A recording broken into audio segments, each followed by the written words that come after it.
അറിയോ ദ്രോണരുടെ കയ്യിൽ ഇതിലും വലിയ ദിവ്യായുധങ്ങളുള്ള കാര്യം? മുമ്പ് ചതിച്ച പോലെ ഇതെന്നെ ചതിക്കില്ലടാ.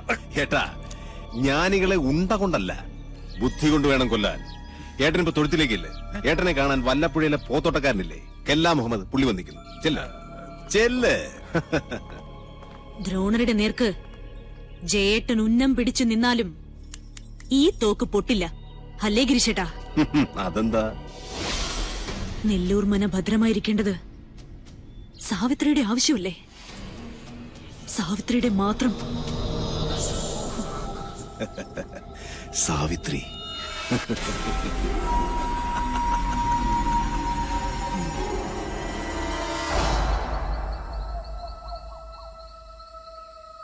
ഞാൻ ജപിക്കുന്നത് അതേപോലെ ആവർത്തിക്കുക എല്ലാവരും.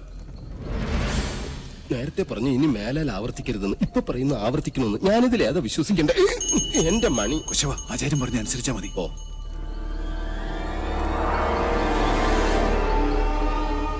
പൂർവാഗ്നേയീ ദക്ഷിണാച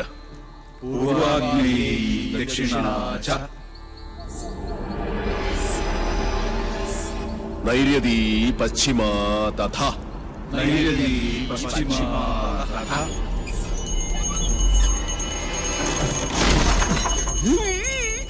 വായവീ ചോത്തരൈ ശാനി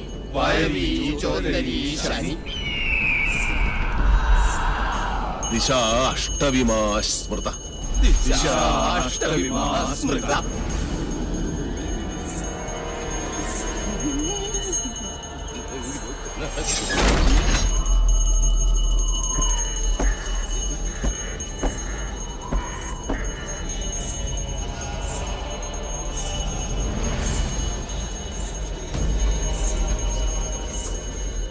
ആരും കണ്ണു തുറക്കരുത്. എന്ത് ശബ്ദം കേട്ടാലും ജപം നിർത്തരുത്. ചോര കണ്ടാൽ ഞെട്ടരുത്. ധീരരായ എന്റെ ശിഷ്യന്മാർ പോലും ഭയന്നിരിക്കുന്നു. ഇനി മതിയാക്ക നിന്റെ വായ്പാട്ട്. ആയുധപ്രയോഗം ബ്രാഹ്മണനെ വിധിച്ചിട്ടുള്ളതല്ല. എങ്കിലും ഞാനത് ചെയ്യും. അറുത്തെടുക്കും നിന്റെ നാവ് ഞാൻ. നീ മുടിയടിച്ചിട്ട് കൂളിയെപ്പോലെ കൂവി ആരെയും നീ പരിഹസിക്കില്ല. ഓം വിശ്വകർമ്മണ്യേ നമഃ. ഇനി നിന്റെ നാവ് ചലിക്കില്ല.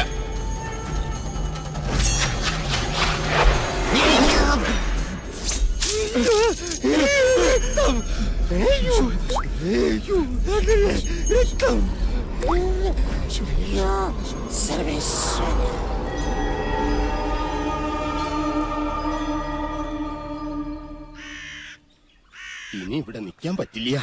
രാത്രി ആയി കഴിഞ്ഞാൽ യക്ഷികളുടെ ഫാഷൻ ഷോ കണ്ടു കണ്ടു മടുത്തു. ദാഹിക്കുമ്പോ ഷാർജ ഷേക്ക് കുടിക്കുന്ന പോലല്ലേ രക്തം കുടിക്കുന്ന ചരക്കകത്ത് കൂടിയിരിക്കുന്നത്. ഇനി ഞാനിവിടെ നിന്നാൽ എന്റെ ജീവിതം വവ്വാല് ചപ്പിയ മാങ്ങ.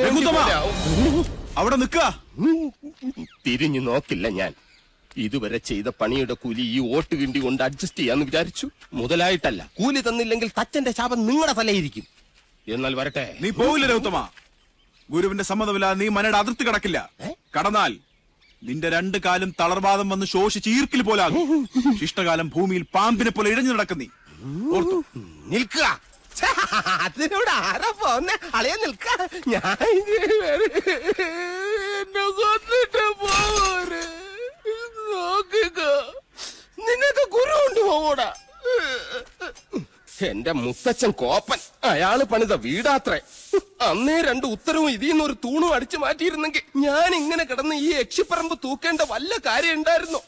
ഇപ്പൊ ഈട്ടിക്കും തേക്കനൊക്കെ എന്താ വില?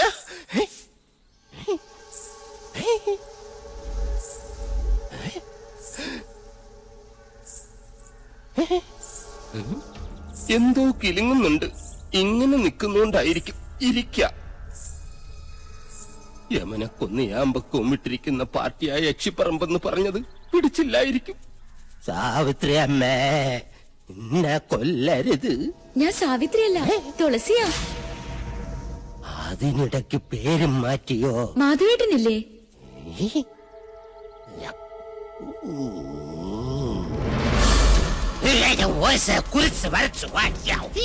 അടുത്തു വരരുത്. അടുത്ത് വന്നാൽ പേടിച്ച് മൂത്രം ഒഴിച്ചു കളയും ഞാൻ. മാധവേട്ടൻ എവിടെ? മാധവേട്ടൻ എവിടെ? മാധവേട്ടനോ? എന്നെ കൊണ്ടൊന്നും പറയിപ്പിക്കരുത്. തലയ്ക്ക് വെളിവില്ലാത്ത 3-4 നമ്പൂരി ചെക്കന്മാരെ പിടിച്ച് അടുപ്പിന് ചുറ്റും ഇരുത്തിയിട്ട് സ്വാഹ സ്വാഹ എന്ന് പറഞ്ഞ് കുറച്ച് എണ്ണയും കോരി ഒഴിച്ചാൽ ഒരു യക്ഷിയെ തളയ്ക്കാൻ പറ്റില്ല. യക്ഷിയെ തളയ്ക്കണമെങ്കിൽ ഏഷ്യാനെറ്റിലെ കടമറ്റത്ത് കത്തനാർ തന്നെ വരണം. അത് നിനക്ക് എങ്ങനെ അറിയാം? ഞാൻ കത്തനാർ സീരിയലിൽ കണ്ടിട്ടുണ്ട്. അതിലാണെങ്കിൽ ഒരു കൊച്ചു കിണറ്റിൽ വീണ് ചത്തപ്പോ കത്തനാർ ഇങ്ങനെ വടിയെടുത്ത് ഇങ്ങനെ കാണിച്ചേ ഉള്ളൂ. ആ കൊച്ചു ജീവനോടെ കയറി വന്നു. അത് ഏഴില്ലാതെ. നിർത്ത. തുളസിയെ കൊണ്ടാക്കാൻ ആരും വന്നില്ല? വരിക.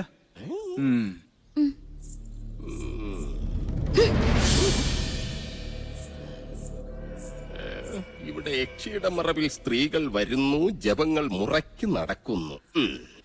അങ്ങനെ ചിന്തിക്കാൻ പോലും പാടില്ല. എനിക്ക് കിടന്നാൽ ഉറക്കം. എന്താ ദേവിടെയുണ്ട്?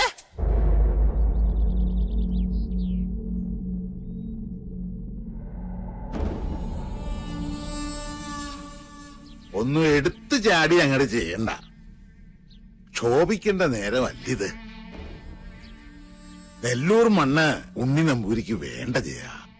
ആ മോഹം മനസ്സിൽ അങ്ങോട്ട് മുറിക്ക. അച്ഛാ, രാജീവൻ വല്ലാതെ അങ്ങ് മോഹിച്ചു പോയി. എന്റെ മോളെയോ ചെമ്പ്രയിലെ മണ്ണോ? അല്ലാതിപ്പോ ചെമ്പ്രയിലെ പെണ്ണും ചെമ്പ്രയിലെ മണ്ണും രാജീവിന് വേണം, അല്ല രാജീവ? ഗൗരി എവിടെ? ഗിരീഷൻ എവിടെ? ഞാൻ പറയുന്ന അവർക്ക് മനസ്സിലാവൂ.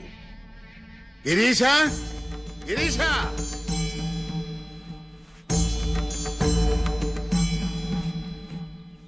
ഏടത്തി, ഹായ്, ആരാ ഇത്? പട്ടാഴിയില്ലത്തെ ആത്തയമ്മയോ? ഇവിടെ നിന്റെ ഏതടത്തി ഇരിക്കണത്? പടിയിറങ്ങി പോയ മൂശട്ടെ. അച്ഛാ, ജയേട്ടാ, ഇങ്ങോട്ടൊന്ന് വേഗം വരിക. അനിയത്തി. ആഹാ, എന്താണ് നിനക്കിവിടെ കാര്യം? എടി എന്താണ്? അച്ഛന്റെ ആംഗ്ലമാരുടെ മുഖത്ത് ചവിട്ടി തേച്ച് ഇറങ്ങിപ്പോളല്ലേ നീ? മറന്നിട്ടില്ലൊന്നും. നേർന്നെറിയും കെട്ടവളെ.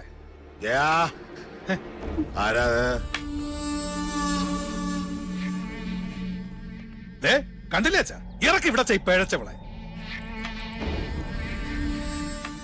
എന്താണാവോ വരവിന്റെ ഉദ്ദേശം? ഗുപ്തനും മക്കളും ചത്തു നശിച്ചോന്ന് കണ്ടുറപ്പിക്കാനാ? അപ്പൊ ഉറപ്പാണ് അച്ഛന് എല്ലാം നശിക്കൂന്ന്. അവന്റെ അച്ചിപ്പണി ചെയ്ത് നടക്കുന്ന നീ ഞങ്ങളെ ശപിക്കുന്നോടി. അച്ഛാ, ഈശ്വരനെ കരുതി, എന്നെ കരുതിയിട്ടല്ല. അച്ഛന്റെ ഏട്ടന്മാരുടെ നന്മയ്ക്ക് വേണ്ടിട്ട് പറയാ. മുഖവുര വേണ്ട. മാധവേട്ടനോട് ശണ്ടയ്ക്ക് നിൽക്കരുത്. എന്റെ ഒരു അപേക്ഷയാണ്. കേട്ടില്ലേ? ഇവള് പറഞ്ഞതിന്റെ പൊരുളച്ഛന് മനസ്സിലായില്ലേ? നമ്മുടെ ചോരയ്ക്ക് വേണ്ടി ഇവള് ദാഹിക്കുന്നു. ലക്ഷണം കൊള്ളാം. ആദ്യം യുദ്ധം ചെയ്യാൻ കടവ് കടന്ന് വേളിക്കാരൻ വരുന്നു. പിന്നാലെ സമാധാന ദൂതുമായി സഹധർമ്മിണിയെ പറഞ്ഞയക്കുന്നു. എന്താ ഇതിന്റെയൊക്കെ അർത്ഥം? മക്കളെ, പട്ടാഴിക്ക് ഭയം ബാധിച്ചിരിക്കണോ? മടങ്ങിക്കോളാ, ഇല്ലെങ്കിൽ നിന്റെ ശവം കൊണ്ട് അവന്റെ മുഖത്തേക്ക് വലിച്ചെറിയും. അച്ഛൻ പറഞ്ഞ കേട്ടില്ലേ? ഇറങ്ങി പൊടി മൂദേവി. കംസജന്മം എത്ര അനുഭവിച്ചിട്ട് മതിയായിട്ടില്ല അല്ലേ? അതേടി, ഞാൻ കംസൻ തന്നെയാ. ഈ അടിവയറ്റിലൊരു കൃഷ്ണുണ്ണി വളരുന്നുണ്ടെങ്കിലേ വലുതാമ ഇങ്ങോട്ട് പറഞ്ഞു വിട. ഈ ജയൻ ഇവിടെ തന്നെ ഉണ്ടാവും. ബാക്കി അവനോട്.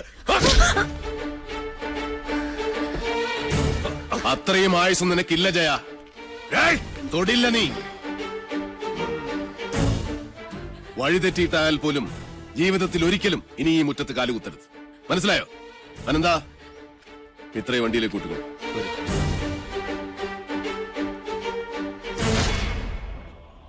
ഏതൊരു പെണ്ണിനും സ്വന്തം വീട്ടുമുറ്റത്ത് വന്ന് നിൽക്കുമ്പോ ഒരു വിശ്വാസമുണ്ട്. എത്ര വെറുത്താലും അവമാനിച്ചാട്ടി ഇറക്കി വിടില്ല. നിങ്ങളത് തകർത്തു. വെറി പിടിച്ച നിങ്ങളുടെ മനസ്സ് പിതൃസ്ഥാനത്തിന്റെ മഹത്വം മറന്നുപോയിരിക്കുന്നു.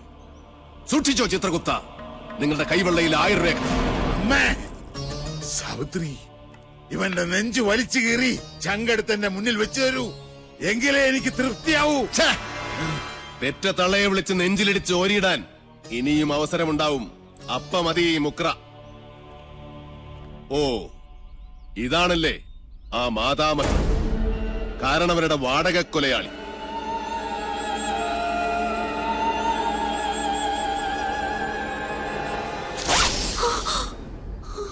ഒളിസേവയ്ക്കിറങ്ങുന്ന ഈ ദുർദേവതയെ കണ്ടാൽ രണ്ടായി വലിച്ചു കീറും മാധവൻ.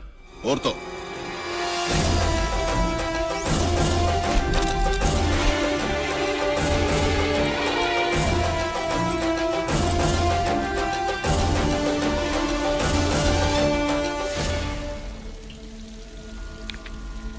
മണിയങ്കോട്ടെ കാരണവരും മക്കളും നെല്ലൂർ മനയുടെ കുറെ കരഭൂമി വെട്ടിപ്പിടിച്ച് അനുഭവിക്കുന്നുണ്ട്. അടിച്ചിറക്കണ ആസത്തുകൾ അവിടെ നിന്ന്. പടിയിറക്കി നാട് കെട്ടണ ജോലി നാളെ തന്നെ അങ്ങോട്ട് തുടങ്ങിയാലോ? നല്ലത്. അതി അത് നാളെ തന്നെ തീർപ്പാക്കണം. വരിക.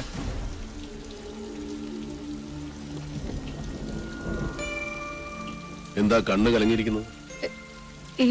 ഒന്നുമില്ല, എന്തോ ചെറിയ കരട് കണ്ണിലെ പാറി വീണു, അത്രേ ഉള്ളൂ. എനിക്കറിയാം തന്റെ കണ്ണിലെ കരട് ഞാനാണിപ്പോ. അയ്യോ, എന്താ ഇങ്ങനെയൊക്കെ പറയണേ? ശത്രു തന്നെയാണ് മാധവൻ. ശത്രുവായാലും മിത്രമായാലും ആക്രമിച്ചു കീഴടക്കുന്നത് എന്റെ സ്വഭാവമാണ്. അച്ഛന്റെയും ആങ്ങളമാരുടെയും ജീവന് വേണ്ടി മിത്ര എന്നോട് യാചിക്കരുത്. വിട്ടുതരില്ല ഒന്നിനെയും ഞാൻ.